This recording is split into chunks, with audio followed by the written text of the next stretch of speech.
Good afternoon.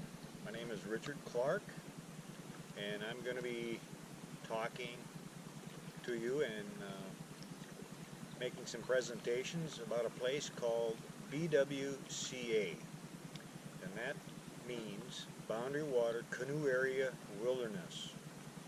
Again, my name is Richard Clark. I'm 62 years of age, and I've been coming to the Boundary Waters for quite a few years. I started visiting this area when I was in my 20s, and even before that I was camping with my grandfather in northern Minnesota, different lakes and streams.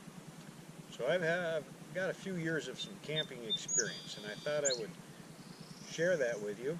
So for those who want to come here to the BWCA, and as I go forward I'll mention it, refer to it as BW, as a shorter version of the word and initials. BWCAW is what they call it. I'll probably refer to it from time to time as a BW. Like myself and my wife, we come for 2 weeks plus at a time.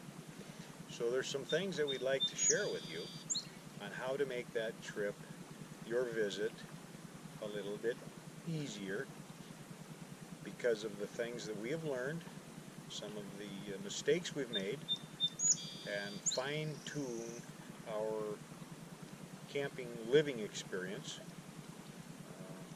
here in the BW. Areas of interest that I'll be talking to you about.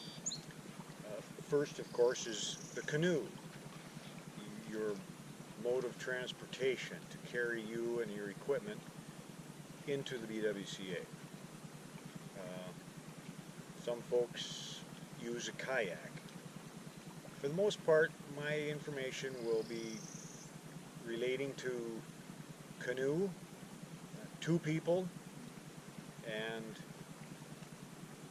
the things that we do, my wife and I, to make our visit here pleasurable, comfortable, easy, I guess, if we can use that word, easy. That word does not come by an awful lot. Camping is back to the basics. So again, we've got 6 topics of information that we're going to share with you over time. First is your canoe, or water transportation. Then you have the tent bag, everything that goes with the tent. And we have clothing bag, various types of clothing and what will work good, what may not work so good. From the clothing, then we have a food barrel, and then the cook kit, and a tackle bag. And if you need to carry in other incidentals like camera, minnow bucket, or leech bucket, that also is going to be added to your list side. For the most part, BWCA lakes do not allow boat motors. So this is all canoe and paddling in to your destination. Okay. But again, we're right here on Loon Lake, big beautiful lake, a lot of wildlife around us. We've been here for a few days. We've seen beaver and we've seen deer.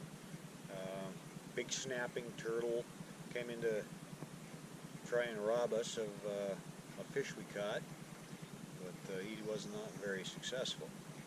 There's a lot of different waterfowl, of course, the common loon, which everybody is familiar in hearing, if you're familiar with northern Minnesota. There's several types of ducks and plenty of songbirds, and they start singing about an hour before sunrise. And then they kind of calm down a little bit and start all over again at about the time the sun comes up. So up here on the very top of Minnesota, sunrise is pretty early, sets pretty late. sky doesn't get dark until 9:30, close to 10 o'clock, middle of June here. The sunrise, 5 o'clock. So it's a long day. There's a lot of things in your day, and we're going to be discussing those items as we move forward. So look forward to sharing the information that we've gathered over the years, experimented with, and sharing that with you. And until next time, thank you.